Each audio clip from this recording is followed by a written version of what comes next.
Well, you should be ashamed of yourself. Well, it feels like we're monkeying around here.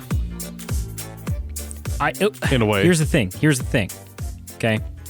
Last 2 episodes we've been on together. Mm-hmm. The last one, you forgot your microphone. Oh, yeah. You brought all of production to a grinding halt.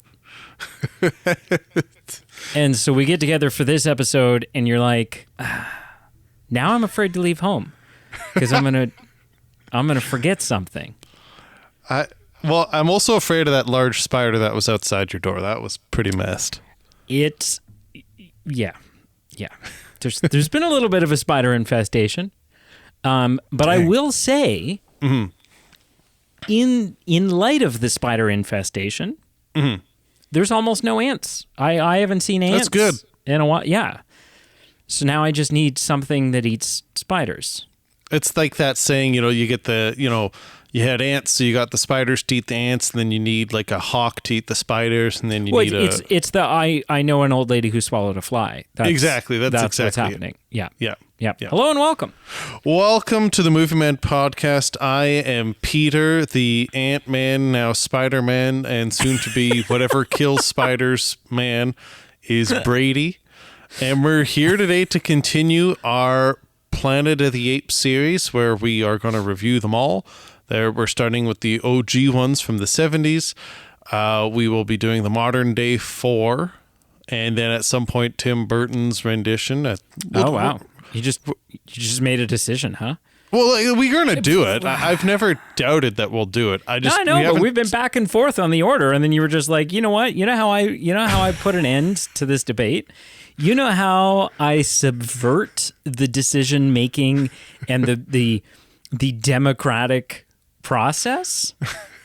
I'll just make an announcement on that. That was very me of you, and I to be clear, it. That was definitely not what I did. I just said, and I either was going to say this or I did, and you parted me partway through. We haven't decided where we'll do that one yet, and I just take it at the end here, but that doesn't mean anything. My vote is order of release, but that's neither here nor there. Apparently, there's reasons that it could make sense to do that. But we are here to do Apes. We're going to do it a bit different. Usually we have our video stream to go with this, just because of logistics. I have a life. Brady has a life. Speak for yourself, man. We physically just wasn't ideal for recording the video, so we always do the video portion for these Ape episodes, and we release it on Patreon. This will be the one exception where it's going to be only audio, and we'll get back to video soon. But we'll make sure we line the liners of Patreon in some other way, whether it's a video stream of a different episode soon or a bonus episode of some sort. I have an idea for a video for the Patreon. Okay. And I won't disclose the details of it now in this episode. Okay. But the teaser that I will give is that it will be hellish for everybody involved. And Pete is no exception. So if you like seeing my man suffer a little bit, then stay tuned. I'm intrigued. I'm less interested than I was. Like, you tantalized me with like a teaser message last night of like, hey, I've got an idea, and anything that says, hey, you're going to be like in a living hell. I'm less intrigued. Okay. I'll just tell you what it is. So, I want to do a Patreon bonus video that is you and me, or preferably you, Carl, and I. Okay. Sitting at a table, asking each other questions. Sure. Asking each other questions. That sounds an awful lot like episode 400. No. Hang on, though. Asking each other questions that we don't think that the other person doesn't have to answer. So the goal is you come with your list of questions, and you're going to ask questions that you're fairly certain the other person is not going to answer, that they're not going to want to disclose or delve into or, it could be stuff like, removing the idea. Like I could ask you, okay, Pete, removing the whole editing of the podcast and the production side of it. Like if we're talking strictly entertainment value and just asset to the show, who between Carl and I is expendable? Right? Just like questions like that. Questions that are like, oh, I don't want to say that. Yeah. And so you don't have to. However, for every question you don't answer on the plate in front of you, there is an increasingly spicy chicken wing. Ooh.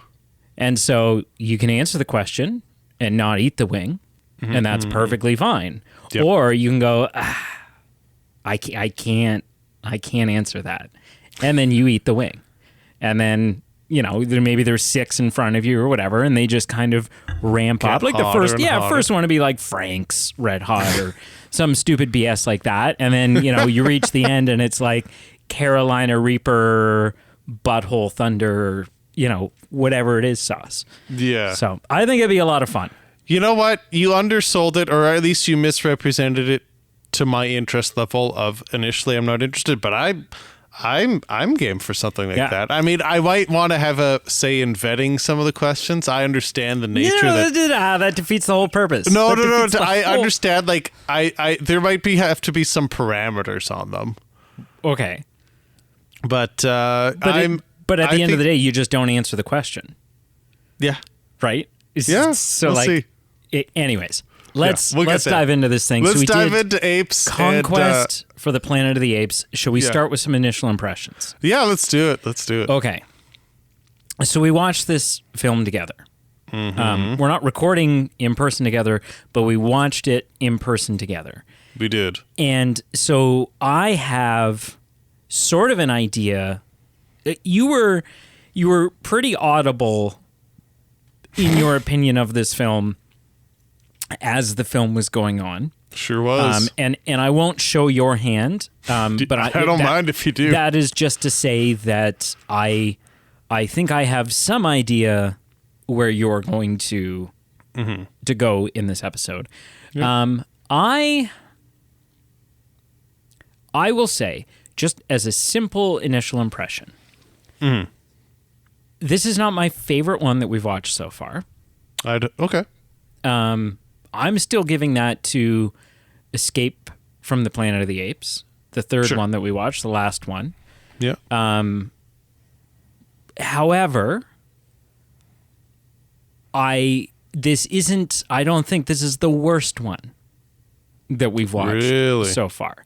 Okay. And so I'm not going to get into yet just quite where I think it falls. But it's not the best, and I don't think it's the worst. So there are some things about it that there's some trash about this film. However, I do think there are some qualities of value. I think that there's some worth here and sort of some interesting things to chew on. I don't think it's all garbage. So yeah, that feels like sort of an initial. That's kind of it in a nutshell, I would say. Yeah. Okay, so the thing that I thought of to describe this is if the previous movie, I'll refer to it as number 3, the movie Escape. where... Just call it Escape. Yeah, where we've got the baby ape. Yep, Milo. Yeah. I'll say if that movie was the baby, this movie was the labor pains. Okay? Okay, not the terrible twos. No, this just is the labor like pains. Labor pains. Like I just felt like, to break it down, the first third I felt was just complete exposition, like in your face. Right. The middle third was just exclusively Caesar gathering supplies, which seemed like an eternity, and then the final third was literally us waiting for something to finally happen, like the explosion of like, okay, now here we go. Yeah, I mean, see, labor pains to me, I thought what you were going to go. Mean to you? Well, I thought you would go worse. I thought like, yeah, labor pains are awful, but I thought you were going to be like, labor defecation or something like I thought you would take it to the next level. Kind of, but yeah, okay. So maybe it's not as bad. Maybe it's a shitty metaphor, or maybe you don't dislike it as much as I thought you did. You know, I do dislike it as much or more than you think. I just wanted to play on the word. It's a play on words. It's a great, and it's a great play on words. Because of the baby. I will just say, in the final wrapping it up, the shaky cam makes a return and comes with it comes for blood. Really, it's there for vengeance, and the combat nets make a comeback. The which? The combat nets, they threw a net on someone while fighting. Yeah. Though in episode 1 and 2, they were just everywhere. We should test that. How would we? Because we would just get a net, right? If we just got a net, we should just get a big net. Sure. And then you and Carl can come over and surprise one of us. Well, just run through the field. And we'll have someone throw a net on you and see if it really does entirely inhabilitate you. To keep it authentic, I feel one of you need to be riding a horse while throwing it on me. Okay, that's not undoable. To be completely authentic, one of you should be wearing an ape mask. Okay, that's fine. I'm so far, all are doable. And we should refer to one of you as Dr. Zayas. Do you know what, honestly, out of the 3 things that are required for this scenario, the net is the thing that I'm like, well, where the hell are we going to find this net?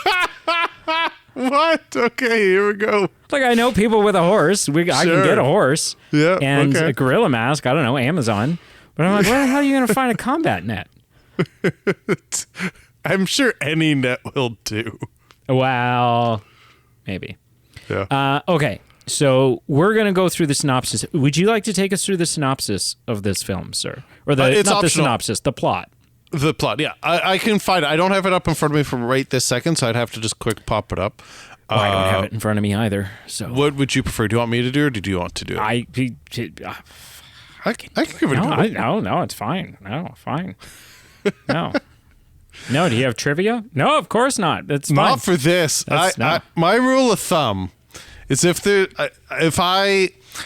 how would I phrase this? If a movie sucks, I'm not spending one more ounce of my life concentrating on it. All right. Which might be a spoiler for how we score it, but I'm curious. Hang on, before we dive any deeper, I want to see what's going on with Rotten Tomatoes here.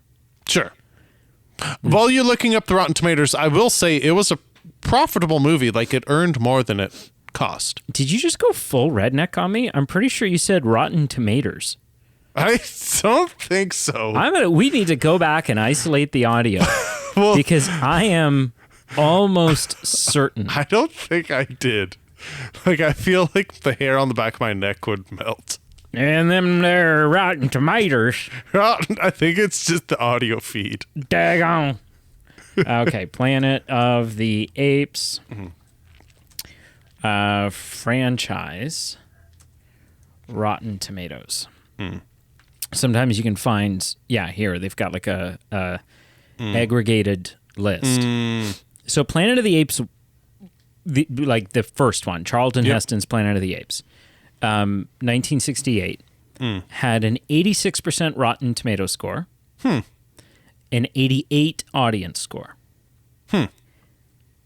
Those both seem high to me, and I think that's it was good, but I think that's cult classic nostalgia. I think that's doing some heavy lifting for it because it's just iconic. I think the ending does some lifting for it. Beneath the Planet of the Apes had a 37% Rotten Tomato score. Ouch. And a 38% audience score. I don't mind it that much. I honestly don't think it's that bad, but that's to just me, that's on par. To me, that's I look at that and I go, yep, okay, I can see that. Okay. Then Escape from the Planet of the Apes had a 76% Rotten Tomato score, so 10% lower than the first. And that to me, I would disagree with that. Sure. But that's fine. The audience gave it a 53. Oh, wow. Yeah. This one 52% on Rotten Tomatoes, and an audience score of 46. Yeah, that seems pretty generous to me. I'm not going to lie. So the only thing I agree with really so far here is that that everybody seems to agree that this is not as bad as the second one. Yeah. Yeah. Because the second one was horrible. I didn't mind it, but that's just me. The mutated human underground it went off race the rails. It went off the rails really bad at the end, but I was a sucker for the whole New York subway scene reveal. That was cool. I mean, that was cool. Yeah. But, all right, let's jump in. Sure. Following a North American pandemic from a spaceborne disease that wiped out all dogs and cats in 1983, the government has become a series of Schultz-Staffel-patterned police state that took chimpanzees, gorillas, and orangutans as pets before establishing a culture based on ape slave labor. I don't know what that... This was foretold. Yeah. This was foretold in Escape that there was some sort of cats and dogs disease that wipes them all out. That they said this is how it began. Sure. And you and I looked at each other when this happened. I may have even had you rewind it so we could watch it again. That's cool. Like, I like that this then leads to some conversation like you were saying. Hey, is it that when they came back in time through the portal, is that what initiated the disease? And is that what eventually... Did they bring it? And is that what leads to the future? And is it this self-loop prophecy of like this time loop and this paradox? That is an interesting storyline that to me they give 4 seconds of screen time to, and we let it breathe a bit because we paused the movie and chatted about it, and then is just dropped like a bag of hot dog shit and is never talked about again. Yeah. So to me, that's a win for this film, is that there's some debate to have. There's some, this is fascinating. Also, but I'd argue, unlike in number 3, they kind of went into paradoxes and things like that, but they would let it breathe and like it would be revisited a bit, and it was just a bit longer of a scene. This was just like a blink and you miss it. Right. I also just remembered that I was making notes on my phone nice. While we were watching this. So I've opened my notes, and some of them we may just need to hit on at the end because I'm not going to remember where specifically these were supposed to fall. But there is one right off the top here that I think fits right here. Sure. And my question is, if these are pets, if all of the apes and orangutans and gorillas and whatever are pets,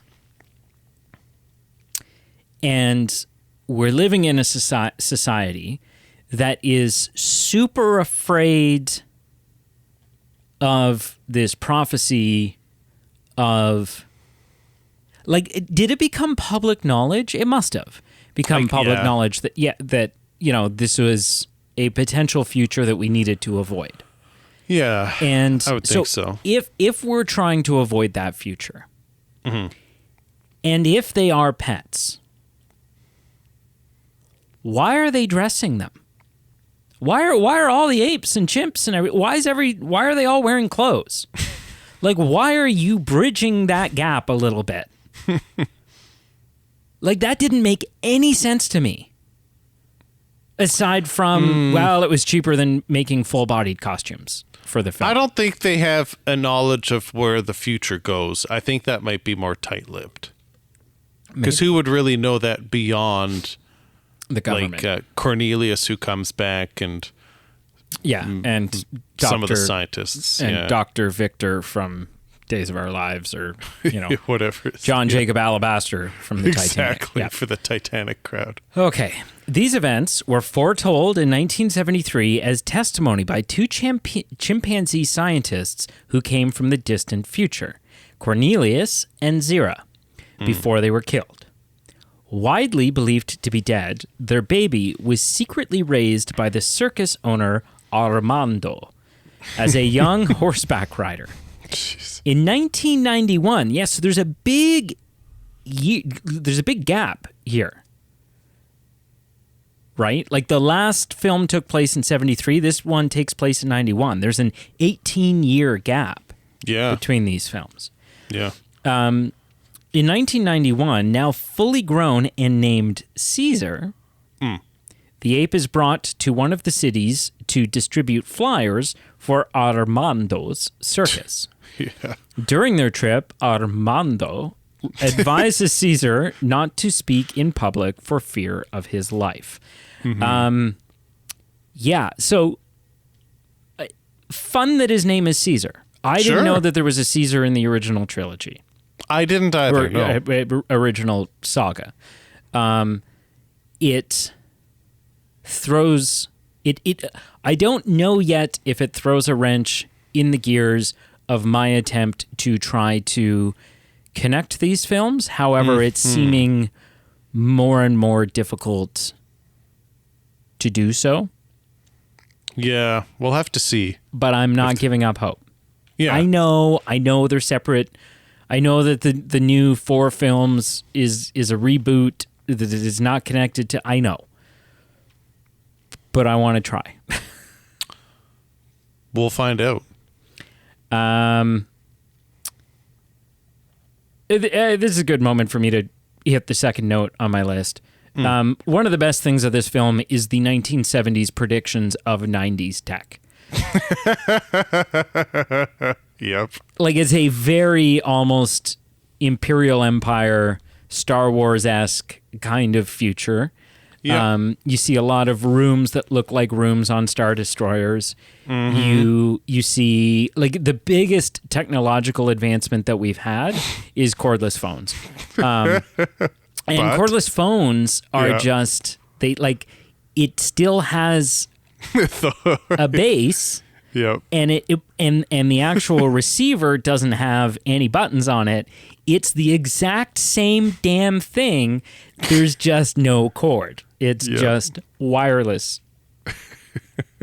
And there's a slightly off-colored piece of tape hiding the jack where the phone, they couldn't even, the props department couldn't even make, they couldn't build a mold and do a mold injection or an injection mold telephone.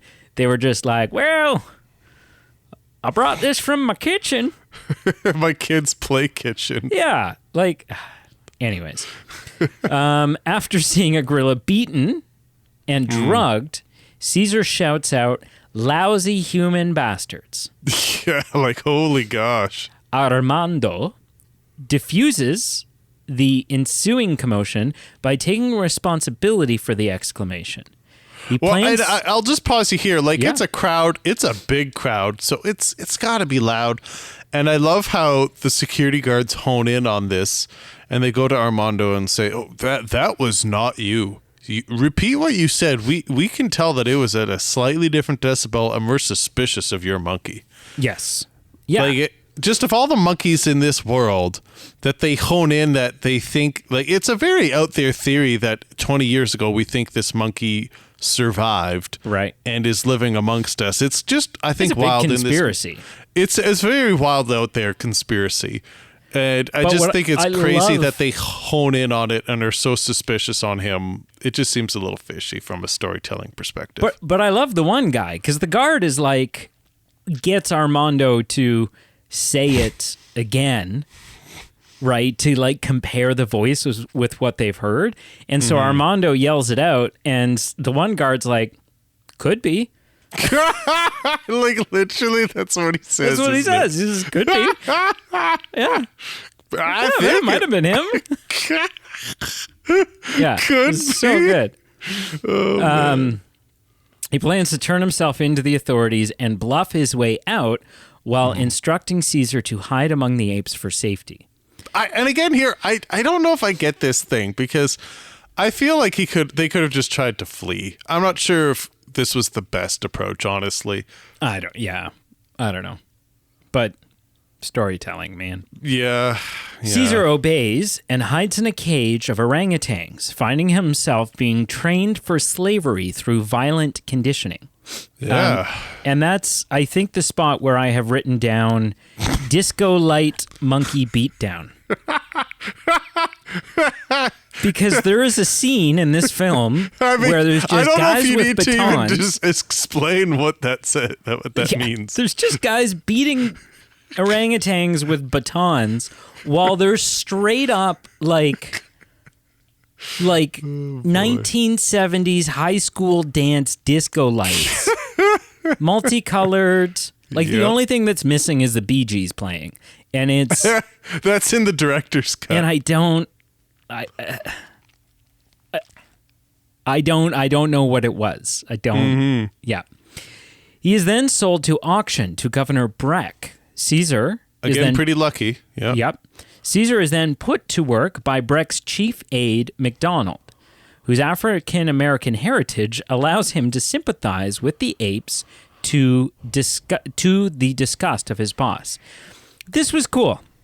Yeah.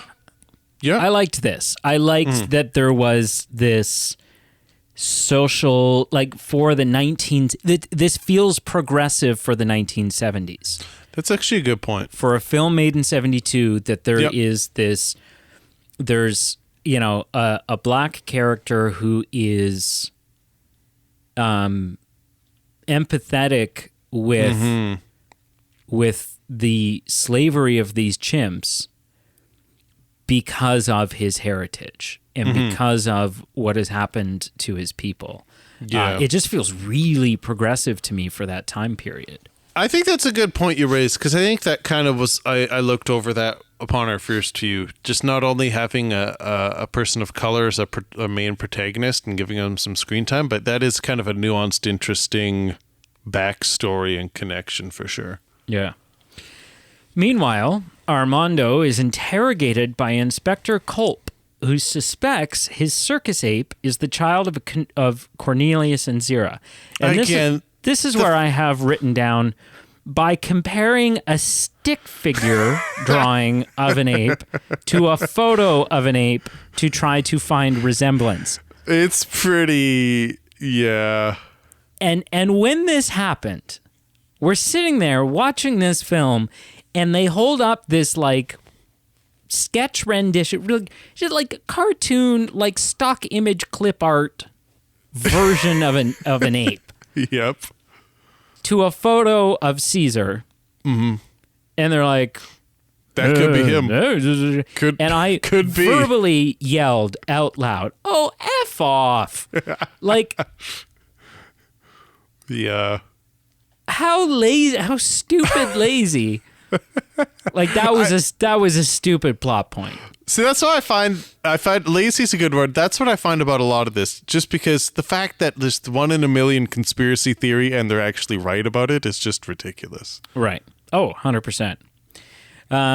Culp's assistant puts Armando under a machine that psychologically, psychologically, I thought it said physiologically for a second, psychologically forces people to be truthful. This was a cool machine. This was a fun, like, future tech kind of thing. Sure. I mean, the fact that they waited this long to use it seems pointless, but sure. Yeah, whatever. Realizing he can, well, it's you know, this is the States, right? There's not free healthcare. And so these procedures cost money. This is probably like a $2 million ordeal to use this machine on this guy. Realizing he cannot fight the machine, Armando jumps through a window and dies. Do you think... is that description accurate? I felt like the movie portrayed it that in the heat of the moment fighting, like he got pushed by the guard out the window, not that he jumped to his death. But doesn't this make more sense? That he sort of...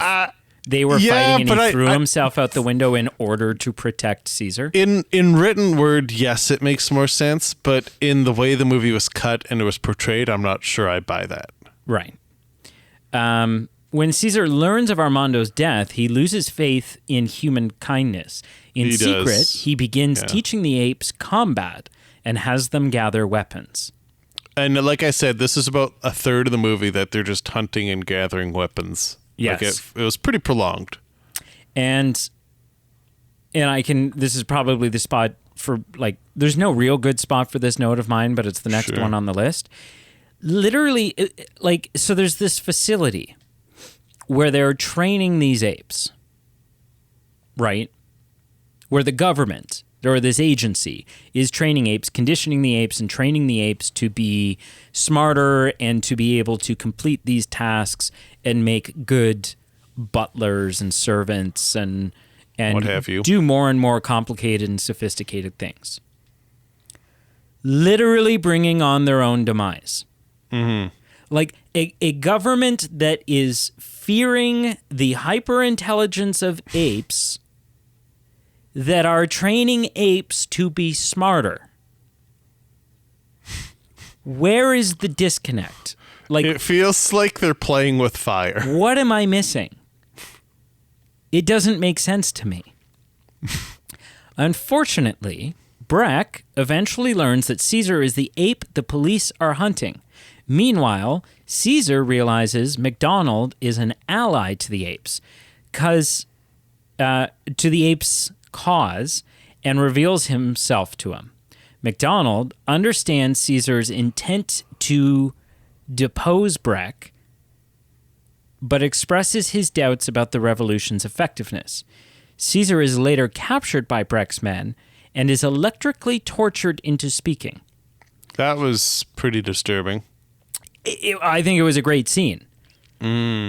Hearing him speak, Breck orders Caesar to be killed. With McDonald's help, the heroes manage to trick Breck into believing Caesar died. Once Breck leaves, Caesar kills his torturer and escapes. And is this the moment with the Qui-Gon Jinn entry? It's pretty close to it. There's like Explain a what you full-on, like Star Wars ripped off Conquest of the Planet of the Apes. Yeah, it's true. Because there's like these like blast doors close, and Caesar's using, what is Caesar using? It's like a welding torch. A welding torch. No, actually, I think that happens a touch later. Okay. But he's like cutting through the door. Because I think the cutting through the door scene happens at like probably the best action scene moment where there's this final shootout in the comms room and the Michael Bay moment happens where someone falls on a computer and then so I'm getting ahead of myself. But still, it's an amazing moment because these doors are closed and you see the shot of like the metal starting to turn red and melt and the apes coming through, and the commander says something to the effect of like, how can this be? Which is like really damn close to the viceroy going, this is impossible. Like, it was just amazing. It was so good. Yep. To build his numbers, Caesar takes over Ape Management, which is the name of the company. What a name. Right? While setting the city on fire, Caesar and the rest of the apes proceed to the command center. This is where they go through the door, killing most of the riot police that attempt to stop them in the process. After succeeding in this, Caesar and Breck marched out to be executed. McDonald pleads with Caesar not to succumb to brutality and be merciful to his former masters. Caesar ignores him, deciding to dedicate his life to man's downfall. Yeah, and I wrote this. This was a note I wrote down too. McDonald trying to talk Caesar down is pointless in this scene because Caesar's like he's in it too far at this point. Right? Caesar is balls deep in this revolution, and so it's like, hey, come peacefully. We can all be friends. No, they're going to execute you. Like, you are, like, at this point, you're just fighting, right? Like, at this point, do you know what I mean? Like, at this point, there's no talking the ape down. Caesar has nothing to gain by coming peacefully. Right. Right? They're not going to strike up some deal with him. Hey, you killed a bunch of us and you tried to wipe out the human race. Oh, yeah, I see what you're talking about bygones, now. right? Yeah, like there's no choice but to fight. But to just keep, like, he's just got to commit at this point. He's too far into it. He's pot committed in poker. He's already bluffed so far he can't back out now. Yes. As the apes raise their rifles to beat Breck to death, Caesar's girlfriend, Lisa... was that ever... Because there's that girl he keeps making monkey eyes at. They keep making weird eye contact, and there's weird scenes but it's never, like, explicitly established, I would say. But do we know her name was Lisa? Oh, no. Like, it was monkey number 7 for and me. I don't mean this I don't mean this to be an offensive... I don't mean this offensively. Sure. Like, at all.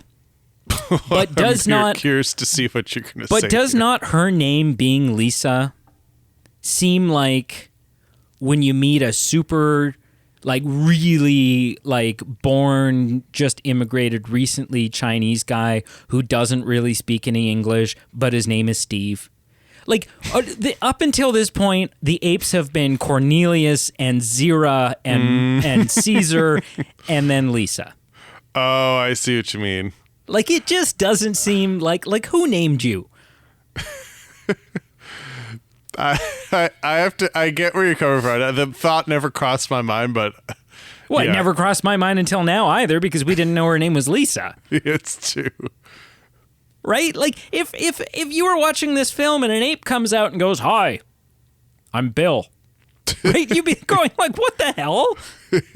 Right. Like, you couldn't have thought of a name that was a little bit more unique. Lisa voices her objection, shouting, "No!" Which is a big deal. Yeah, she can talk. It's a big deal. And I wonder if there's a tie back, because in the in the James Franco film, Caesar's first word is no. Oh, is it really? I don't remember. Yeah, when Malfoy's beating the shit out of him or whatever in the monkey sanctuary. Yeah. Right? And he goes, "No." And then everyone stops and goes like, "What'd you say?" Say what? She is the first ape to speak other than Caesar. But the other apes are concerned about Caesar's bloodlust as well. Caesar reconsiders and orders the apes to lower their weapons, deciding that they can afford to be humane since the fight is already won and they have seen the birth of, quote, the planet of the apes. In the original uncensored ending, So we watched this on Disney Plus, and what I just read is the version we saw. So what I'm about to read here is something you and I are unaware of.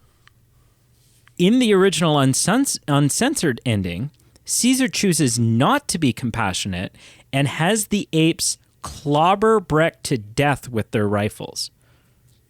Yeah, damn dirty apes. And that's it. Now, a couple of things of note that I'm realizing now, and I guess I could make sense of at the time that we were watching, but this sort of like brought it back up and made it make sense.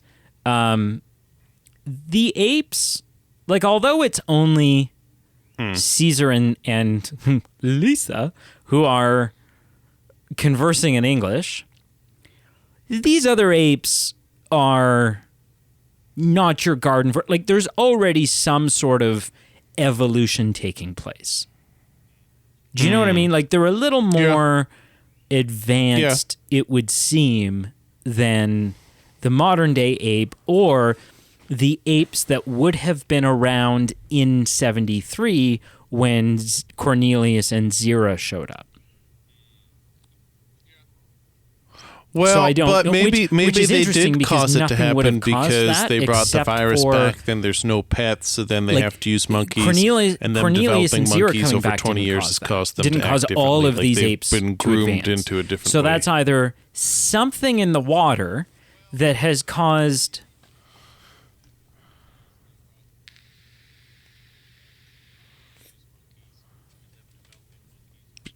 Yeah. Yeah. Or what if this virus does affect primates, but affects them in a different way than, like, it kills off cats and dogs. But what if it unlocks evolutionary whatever in certain primates? Right? And then is eventually, like, and then that virus mutates and is what causes the de-evolution. Is it all connected? Evolutionization? Right. The dumminess of humans. I feel like, right? The non-vocalization of humans and the and the whatever else, right? Yeah. Like, is this all the same contagion that is doing this? I don't know. In which case it would make sense that they brought it back, because they would be carriers. They've interacted with humans that are non-vocal and presumably have whatever this virus is that they all have. And so it's quite possible that they would have brought it back and spread it. And is there a dog or something in Escape? yeah, I feel like there's an animal, like, I feel like Zira at some point is exposed to a cat or a dog. Yeah. And that's Yeah, where, that does like, ring a there's a bell. dialogue about that, because they haven't seen I'm gonna cats or pop dogs. this in Cats here or because it dogs seems were like a wiped good out time long as any before as their well. time. Just because it was in this end So maybe that's battle patient scene. zero. I feel like the villain did have a compelling final moment. So I feel like 98% of his screen time, he was comically bad. I mean, there was no backstory, no compelling aspects to him. Like you said, it was cornball. You know, he looks at an artist's sketch on a pamphlet for a circus, looks at a picture of a monkey, and is somehow convinced that they're the same one from a 20-year cold case file conspiracy. But I feel like in the last scene of lines that he was interesting to the point where he has this compelling speech as a villain where he talks about apes are the dark side of ourselves and that's why they beat them down. And, you know, it makes him a bit more of an interesting villain, or at least a bit more compelling. And I thought, wow, like, that is actually kind of interesting. I feel like if they could have sprinkled that in a bit earlier, it could have made the movie a little bit more dimensional versus just making him so comedically one-sided till the very last scene. So I guess better late than never, but I feel like they could have done a bit of a better job. And they didn't even have to reinvent the wheel too much. They could have just rejigged how they divvied up stuff he was going to say anyway.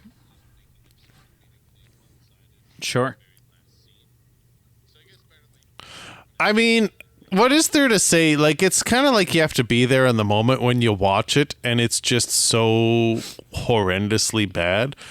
Just different aspects here and there. You know, whether it's you didn't the seem to have too much screenshots, terribly negative to say. the poor villain, the shaky cam. It's all just not good.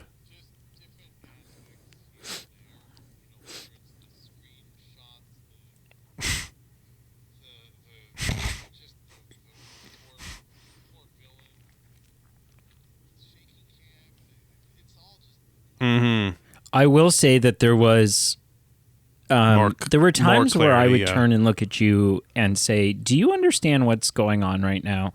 And there were times in just reading that plot breakdown right now where I found clarity.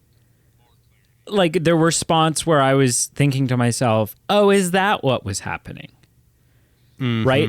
And it's like, "Oh, if that's what was happening, then that's a good plot, and that is the natural progression. Like, that's the plot that it should have been. That is the natural progression of this story." What would you... Yeah. But it was not clear when watching it. Yeah. Okay. I'm ready to score this thing. I don't know about you. Struggling. I'm between two numbers. Okay. On a scale of between 0 to 2 10, and a 3. how would you rank I think I have to give it a 2. Conquest of the Planet of the Apes? There was just... It's... Yeah, man. Like, there were some interesting aspects with the plot planting the seed at the beginning of, is there some paradox happening here? The villain has an interesting line at the end. Like, there's some stuff there that they just did not progress that's more serious. than they should have. Unlike some of the other ones, especially the first film, maybe the second film, like some of the land, like the cinematography of like shots in the sunset, and there was just no cinematography in this movie that was worthwhile. And this has been a series of plot twists endings. I mean, I'm gonna spoil them because this is a series, so that's fair game to spoil 1 through 3. The first one is an insane plot twist. The second one, yeah, Brady, I get it. You don't like this movie, but a nuclear bomb goes off. That's still, it's significant in any way. Number 3, but number 3 was crazy. Like, that was a crazy twist at the end. Incredible. Yeah, the ape uprising happens. I'm not going to argue with that. But again, it's just too. I mean, it's too 1970s. Like, it just takes too long for Caesar to get off the pot and get committed to happening. And even in some of the action sequences, I didn't say anything at the time when we were watching this, but like, there'd be so many cut scenes to Caesar, then back to the police, then Caesar, then back to the police, and it would cut so many times. I'd go like, how was he like 6 miles away when they started running at each other, or like, when are they actually going to hit each other here? So. It wasn't a high. The intensity wasn't there for. Yes, it was an action scene, but other than the Michael Bay explosion, it didn't catch my attention. Yeah. What did you give this out of 10? Sure.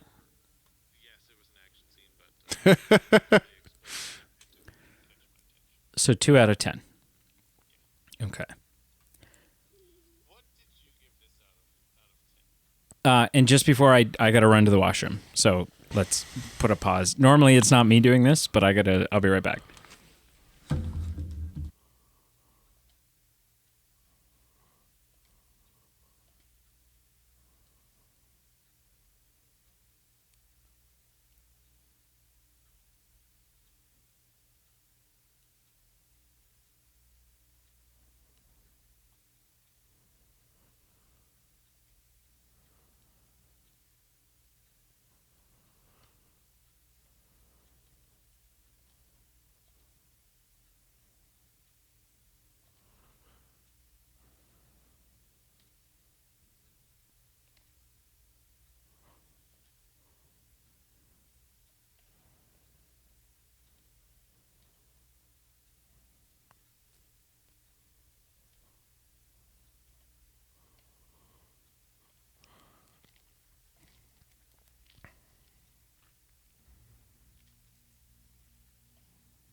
All good. All good.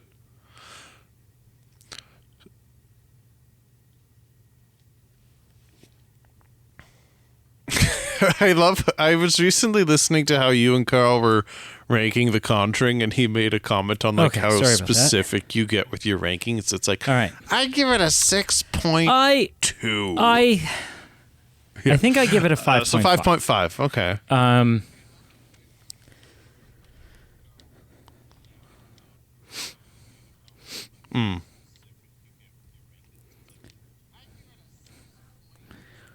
1.3. Yeah. No. Yeah, I don't think it's garbage. I think it has the right plot. Definitely. It has a plot that makes sense for the film. However, it's not always abundantly clear what that plot is while you're watching it, which hurts it. But I think it's still the natural progression from the last one. It felt like a sequel, yeah. I think it's hard to make the argument that Beneath the Planet of the Apes was the natural next place to that didn't make sense to be the next. Like they were just pulling something out of their ass for that. Whereas this felt like the next part of the story. Maybe. So I think it's better than that one. I'm not going to say that it's better than the first one. However, I will say that there might be more interesting things that happen in this one than in the first one. Yeah. Like there's a lot of just the same thing happening over and over. There's a real pacing issue with the first one. Right? After you're done seeing Charlton Heston's ass, there's a big long but you're right. The middle is very in between slowly paced, fornicating with the native girl, and then I don't know. There's some cutaway shots. There's shots where you're not sure what's happening. Yeah. So I think in some ways this is better than the first one. It's definitely better than the second one. It's not any, like the third one's still my favorite. That's fair. So yeah, this is kind of a take it or leave it one for me. You could say it was the labor pains. It's hard for me to rate it as low as a 2 because like this is the film where it happens. This is the film where this was the birth of the Planet of the Apes. This is the moment. You could. But you know what I mean? Like this is you know, in the Middle Earth saga. But it's just not the done Hobbit well. And the Lord of the Rings. This is Bilbo finding the ring beneath the misty mountains. Right? This is what triggers it all. This is the inception moment. I'm okay with that, to be honest. But it's just not done well.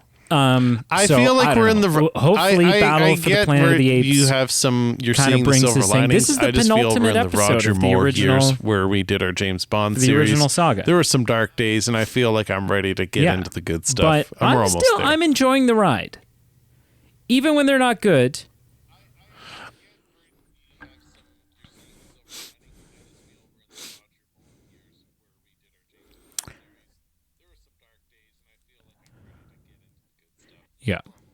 Yeah. All right, so wrap it up. I don't even know what to do. I'm so used to doing what we watched, but what I will say is like, follow, subscribe. Check out the socials. Basically, I don't want to talk about what I watched if you're not here in person with me. Well, in that case, check out our socials below. Like, follow, subscribe. Facebook, Instagram, X, MySpace.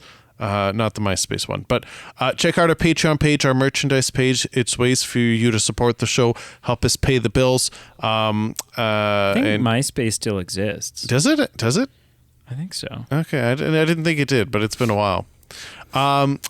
We I'm also, on it right now. We can give you some perks, whether it's bonus voting for episodes, whether it's video streams of to go along with audio episodes, whether it's bonus episodes.